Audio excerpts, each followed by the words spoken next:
Hello. Happy New Year. Welcome back to the YouTube. Wow. I wanted to do a little catch up and a little tea time sit down and talk about different things that have been coming up for me. Some reflections I've had, some things I've processed, some things I've noticed coming up in the community, and chat with each other. I'm having an increasing desire to just have people over and drink tea and share and connect and get deep into ritual. And so this video is one version of me doing that, just sitting down with you guys, chatting, having tea, and connecting. And I know that that desire will iterate in different ways throughout this year that I'm very excited to share with you all. So my drink of choice today is a delicious herbal infusion. It's my favorite blend right now. And it is the one I think I'm going to be using for the spring launch of our seasonal shifts line, which is our seasonal range on the apothecary. So I hope that you will grab yourself a cup of tea and maybe your journal and a pen and light a candle and just sit with me. Just slow down for a moment, just be, and let's chat. It's been very windy here, and Theo's very scared of the wind, so he's constantly seeking reassurance. It feels so weird to say Happy New Year because, as I've shared in other places, the calendar New Year really doesn't feel like the energetic New Year. And for me, I really live my life according to the seasons and in alignment with the wheel of the year. So for me, the spring equinox in March is really the start of the year. And that's also the Aries season, which is the first sign of the zodiac. So it's also the astrological new year. And that is where I feel like the energy of the year shifts and transforms and picks up. And I love the calendar new year being actually before this energetic astrological new year because it gives me that space to, with everyone else, process and reflect and ground into my intentions. And then January and February kind of deepen that process and delve into that process and let things settle and see how they come out on the other side, and to continue this hibernation and to sit with my goals and my dreams. And I really think that we need this time in between, this slowdown, to prepare ourselves and to nourish and nurture our intentions before then jumping into action. And it's not that we are in a standstill. It's not that we are not moving forward, but we are taking our time and being deliberate and making sure that we are prepared and that what we are going to do is aligned and is intentional. As I always say, and something I believe in so deeply, is it's not necessarily what we're doing, it's how and why we are doing it. And so I feel like January and February, we're still taking action towards these dreams and these goals and these intentions, but I'm doing it in a different way than I will come spring because the energy is different. The external and internal energy is different. And moving back to New York has definitely shown me that I am a seasonal being. Not only am I greatly impacted by the seasons, but I resonate with living in the seasons because I'm a person who has different seasons and internally and has different cycles and phases that I go through, and honoring that within myself, honoring that energy is so important. So while we are celebrating the new year and entering the new year, I'm moving slowly. I'm letting myself still winter and still let my seeds germinate and really paying attention and being deliberate with how I am nurturing them and how I am directing my energy towards them and really letting them take their time. One thing that I have been realizing is how our life is a process. So many situations in our life is a trajectory. There is no beginning and end. And I think my brain always wants a beginning and end. It always wants a final point, things packaged perfectly and nicely, and to have this certainty and clarity and conclusion around something. But life is not like that. And many of us specifically are not like that. For example, if you have an emotional authority in your human design, or if you're a manifesting generator, or just if you are someone who is allowing themselves to shift and grow and change. I used to be so hard on myself around changing my mind. Reliability and trust are really important to me. And also, I am a very structured routine person. And I've always been worried that if I change my mind, it will come across as flaky or not reliable, or as someone who doesn't fill in the blanks, X, Y, and Z.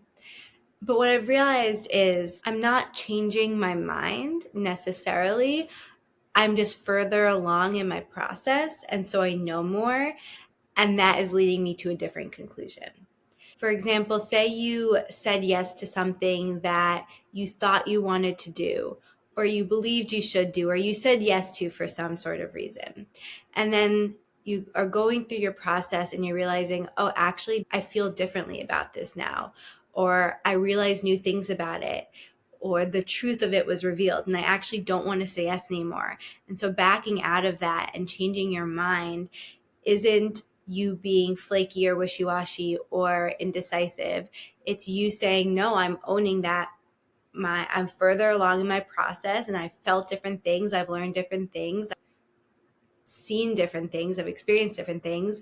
And now I'm choosing something new. And that can be a process that takes place over years or over one day. Often that process is us just having to come to terms with how we truly feel. And we knew it in that moment as well, but we weren't yet able to admit it or follow through in it or trust it. And so through our process, we learn to trust ourselves. We learn to hear our intuition. We learn to not people please. And so then we can make the decision that is true for us. And it's okay that we weren't able to do it yet before because we weren't in that part of our process yet. Really just allowing yourself to be wherever you're at in your process. And again, this is another reason why I think that moving slowly and taking your time with your intentions, especially right now, is so important, is because it allows us to move through our process and take the time we need to take and be in the energy and the season that we need to be in right now. And this leads into another point I wanted to make that I've noticed so much, is that in so many circumstances, the places that we are most seeking validation from others is where we need to validate ourselves, and where we need to shut out the noise and stop looking for answers from others or approval or guidance and really come back to ourselves. And on the flip side, the places where we are hiding ourselves, where we feel shame, or we feel like it's not okay to be seen by others, is where we need more connection. So the places where you feel like no one else can know this about you except for yourself, or it's not okay to be this way, but it's who you truly are. You need to allow people to see you in that and to connect with others around that.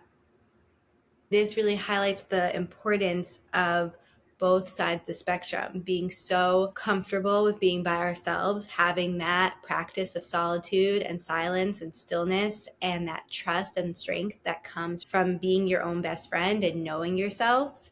And also then taking that out into the world and being confident enough to just show up exactly as you are and be seen as all of you, even the parts of you that you think are embarrassing or you need to hide or change.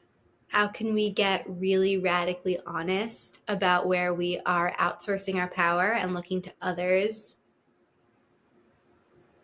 to validate us?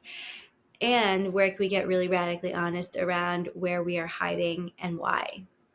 And living seasonally has really given me permission to live life at my own pace, in my own way, and to be okay with doing things differently, because I feel in my bones that following the status quo is actually not normal or not supportive for me. Just because it's normalized or expected by others doesn't really mean anything, because we are all so individualized. It actually doesn't make sense for us all to follow a normal or a standard.